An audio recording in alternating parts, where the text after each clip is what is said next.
avec Robert Dutton et avec Rose Lindsay Daudier. Bonsoir.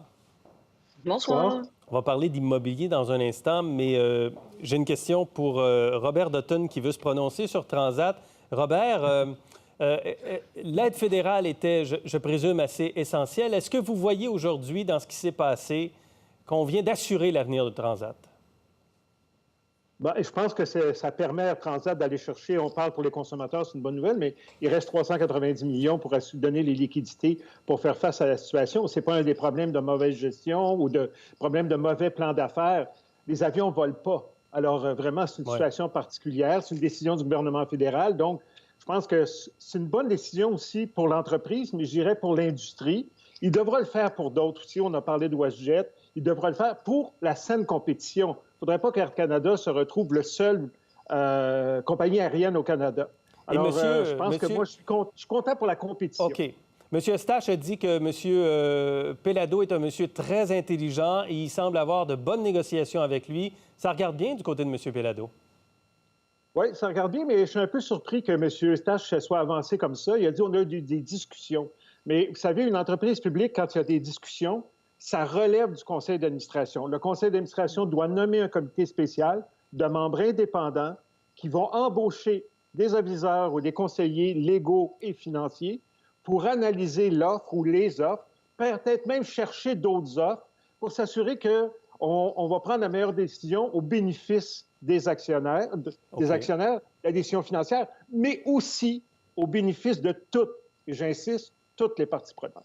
Et là-dessus, M. Pellado a sûrement une longueur d'avance puisqu'il garantit de conserver le siège social, c'est 5 000 emplois, 2,3 milliards de chiffre d'affaires, une belle équipe de direction. C'est une belle entreprise. Je pense qu'elle va trouver preneur, puis il faut s'assurer toutefois que le siège social demeure au Québec. OK. On s'en va sur le logement, puis je vais commencer avec vous, Rose Lindsay, sur l'enjeu du logement. M. Legault s'est fait malmener sur la question des prix des logements. Il était choqué de la façon qu'on avait interprété ses propos. Je vous le fais entendre, puis après ça, je vous fais réagir, Rose Lindsay. De voir certains articles aujourd'hui qui laissent entendre que je parlais de 500-600 $ pour une famille, c'est inqualifiable. C'est inqualifiable. C'est inqualifiable, ceux qui ont écrit ça, parce qu'ils savent très bien, que c'est pas ce que j'ai dit. Je parlais des étudiants. Bon, alors, on a senti que M. Legault était affecté de la façon qu'on avait entendu ça. Certains laissaient entendre qu'il était un peu déconnecté. Connectez-nous, Rose Lindsay. Qu'est-ce qui se passe? Est-ce qu'on est dans une crise du logement et des loyers? On est dans une crise des logements et du loyer. Là, je pense que personne ne peut dire le contraire. Puis, qu'est-ce qu'il faut faire attention aussi avec le gouvernement, c'est que des fois, il reconnaît qu'est-ce qui se passe sans vouloir utiliser peut-être les vrais mots. Donc, s'il est capable de reconnaître effectivement qu'il manque de logements abordables, que les prix sont vraiment, le pourcentage est trop élevé pour les ménages, là, juste pour se loger, il y a une reconnaissance quand même là, qu'il y a une situation. Mettons qu'on devrait s'occuper, là, si on l'appelle pas la crise. Là. Puis c'est pas d'hier non plus, là, parce que au début des années 2010, rappelons-nous, là, il y a eu une grande vague de gentrification dans les quartiers, les arrondissements ouvriers. Là, si on parle plus de Montréal, comme Hochelaga-Maisonneuve, le Sud-Ouest, avec l'arrivée des jeunes professionnels, les personnes qui venaient de l'extérieur pour travailler, dont le logement était payé. Après, il y a eu Airbnb, ça s'est exacerbé au cours des derniers mois, mais on peut pas dire qu'on n'était pas au courant là, que cette situation-là était présente. Et là, il y a moins de logements abordables. Mais est-ce que c'est un petit problème, un moyen problème? Est-ce que ça prend des petits ajustements ou c'est une crise importante puis ça prend des gros ajustements? Rose Lindsay, je vais vous laisser continuer puis je ferai réagir Robert ensuite.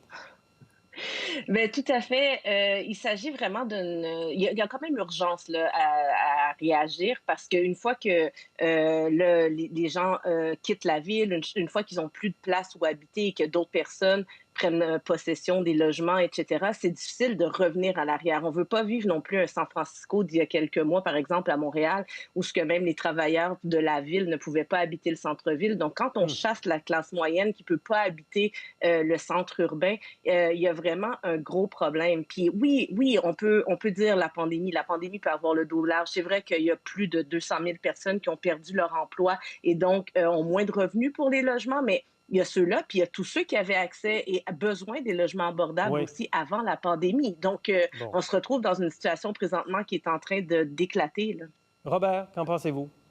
Ben moi, je suis assez d'accord avec ça. J'ai aimé le mot urgence que Rose Lindsay a utilisé. Je pense que c'est le bon mot. On pourrait parler d'urgence de logement abordable. Vraiment, qu'il y a assez de logements, mais de façon abordable, c'est différent. On veut ramener des gens à Montréal aussi, mais c'est très difficile des gens de revenir à Montréal.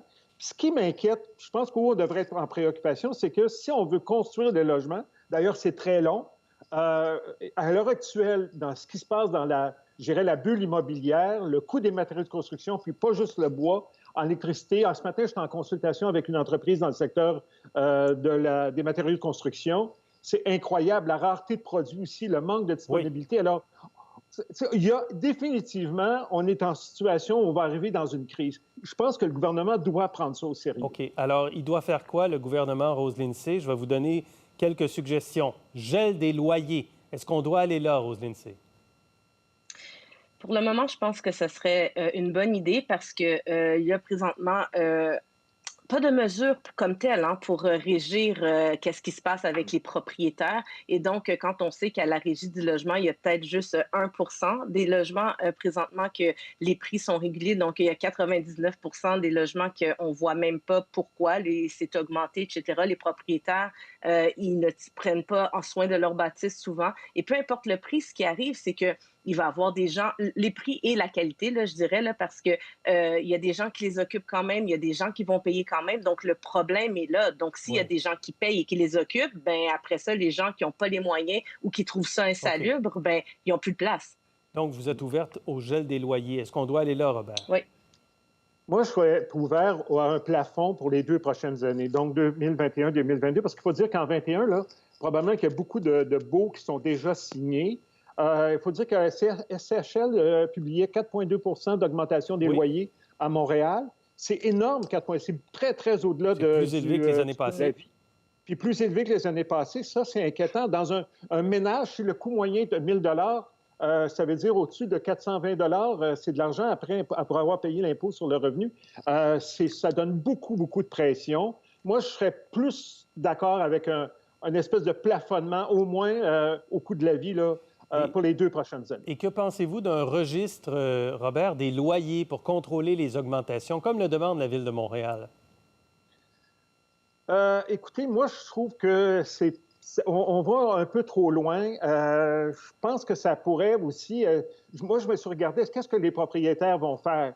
Ils vont dire, de toute façon, ils vont trouver les moyens pour justifier des hausses, puis ils vont dire, de toute façon, le gouvernement va vous payer. Je trouve ça lourd dans cette gestion-là. Je suis assez prudent. Okay. Et si la Ville de Montréal veut renforcer sa loi, moi, ce qui me préoccupe beaucoup, Gérald, c'est le fait que les loyers sont hauts, puis on a souvent des taudis, puis souvent des propriétaires qui n'ont pas rénové leur logement depuis très longtemps. Ils louent ça à des nouveaux arrivés qui ne sont pas au fait du marché. Eux, je trouve qu'on est beaucoup, beaucoup, beaucoup, beaucoup trop tolérants avec eux. Et là, je mettrais une loi ou je mettrais un mécanisme de supervision avec beaucoup, beaucoup plus dedans. Le mot de la fin, Rose Lindsay? Présentement, ce qui doit vraiment être fait, là, c'est une responsabilité collective. Là. Donc, que les promoteurs s'assurent de mettre le pourcentage nécessaire entre 10 et 20 là, de logements abordables, en fait, les personnes, les propriétaires aussi soient un peu plus honnêtes là, lorsqu'ils fixent leur prix de loyer, parce que avoir le droit à la ville, la base, là, c'est de pouvoir se loger. Présentement, c'est pas le cas. Merci beaucoup. Vous étiez passionnant. Vous allez dire, Robert, vous avez 3 mots. Logements sociaux, on en parle, il ne se passe rien. On entend des sommes. Quand est-ce qu'on va avoir une séance de coupage de ruban là, pour l'ouverture officielle? Après la COVID, je pense. OK, on en reparlera. Merci, Robert. Merci, Rose Lindsay.